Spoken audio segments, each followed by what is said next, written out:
Yo, how's it going, guys? So I've just picked up this old Peugeot Tourmalet and plan to do a fixed gear conversion on it. Some of you guys might have seen my single speed conversion video, so it'll be pretty similar to that in terms of just a full strip down, but instead of making it single speed, I'm going to put a track wheel set on it to make it fixed gear. Yeah, so this frame looks like, or this bike looks like it's been in a bit of a crash at some point. Bars are pretty twisted up, both wheels are buckled, so I'm just going to have to check the frame and forks for alignment, dents and cracks and stuff. Yeah, this back wheel is pretty twisted up, but I'm replacing the wheels anyway, so it's not an issue. So what's quite cool about this old Peugeot is it doesn't have traditional lugs or welds. It's got what Peugeot call direct brazing system, so it's almost like this seamless join between the tubes. It's quite cool because I've only really seen it on Peugeots, so it must have been something quite unique to them. But yeah, I think it adds a little bit of uniqueness to the bike. One thing I noticed, which is actually a good little tip if you're ever buying a bike, is just make sure the seat post isn't seized, because yeah, you basically don't want to be stuck in that situation because it's a bit of a nightmare. But yeah, I couldn't even loosen the bolt on this one, so I'm just hoping the seat post isn't seized. But yeah, anyway, let's crack on with it.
So this is what I mentioned earlier, the bolt's seized in there and it's just spinning around.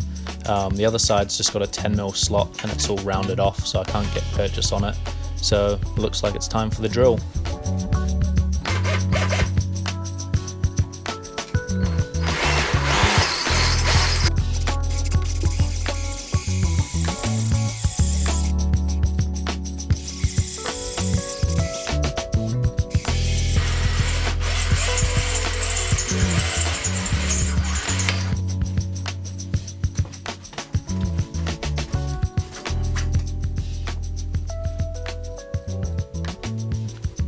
And here's a little trick, pretty easy way to check if your frame's straight, and all you need is a bit of string, and you're basically tying it from one side of the dropouts, threading it around the head tube, and then to the other side of the dropout.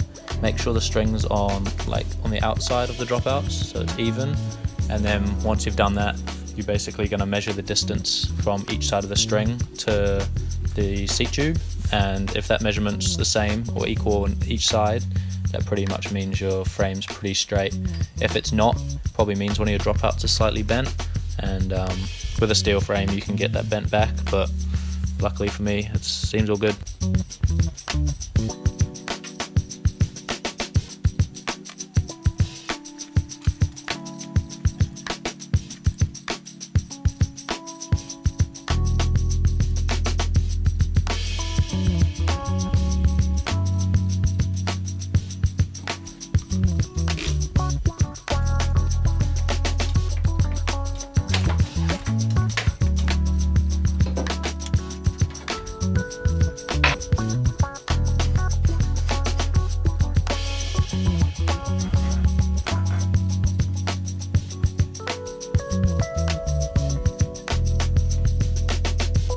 So the frame's cleaned up pretty nicely, quite happy with the paint job actually.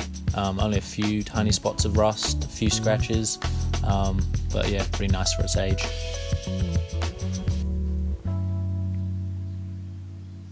So now moving on to the crankset. If you guys have watched my other single speed conversion, I'll basically be doing the same thing. This has got 2 chain rings on it, and I'm only going to need 1. These ones are actually these oval biospace ones, so you can't actually use those because they're oval, and it basically means the chain will go slack and then tight. So I've actually got another chain ring I'll put on for these. The only thing that you actually need to change if you've got normal chain rings is the chainring bolt sizes. So like I've got here, the one on the left is the original ones, they're for 2 chain rings, it's a little bit longer, and then the one on the right is a single speed chain ring. Cheap way to do it is basically cutting the longer one in half, or just spend a little bit of money and get some single speed ones.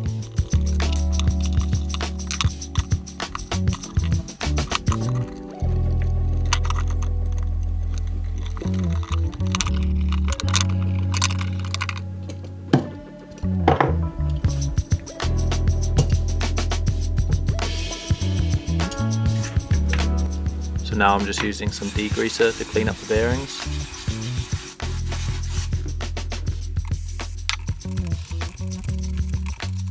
Turned out pretty nicely.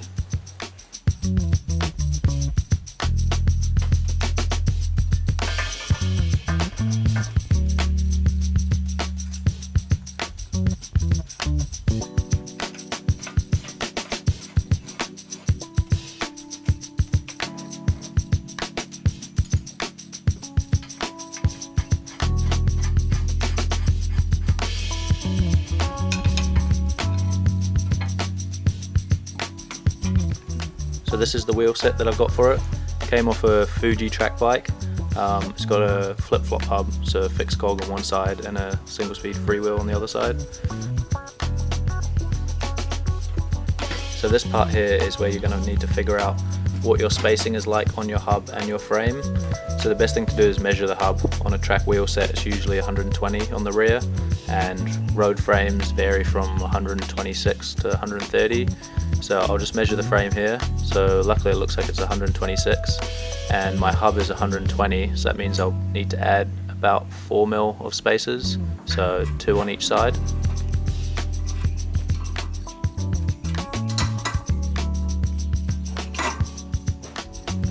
So now I'm going to add the 2 mil spacers. You want to loosen the nut and put the spacer on the in between the cone and the nut and tighten it back up, and make sure to do it on both sides evenly.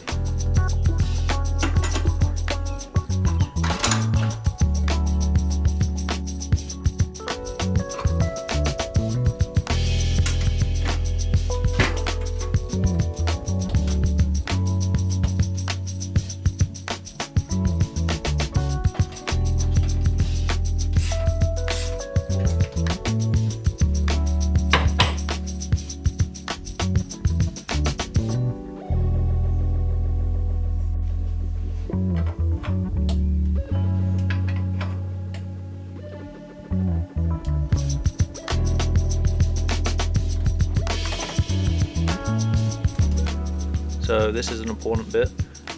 What you want to make sure is your rear cog is lining up with your front chainring. So what you do is just look from the back, or even put a chain on it and just see if the chain is straight. You basically want it as straight as possible to make sure your chain lining is good, because if it's not, you run the risk of your chain popping off, which you don't want on a fixed gear, especially if you've got no brakes.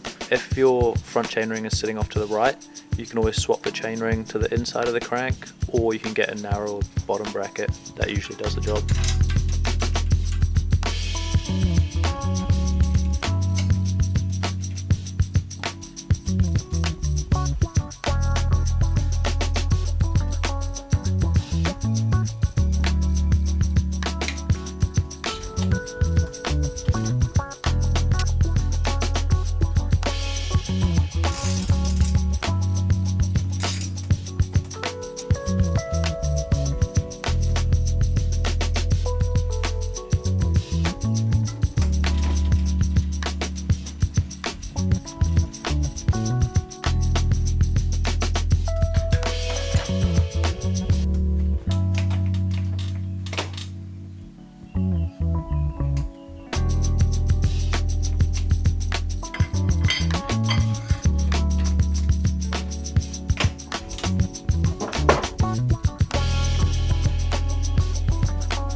So there was definitely no way of reusing the old seat pin, so a new one it is.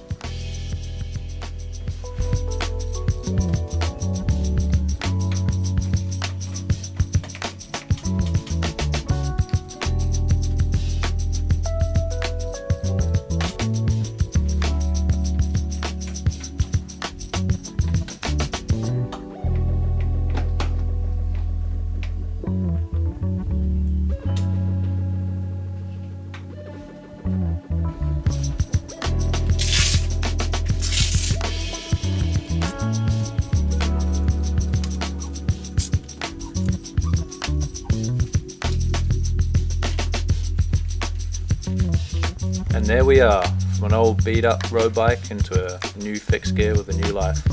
Actually really happy with how it turned out. Let's take it for a spin.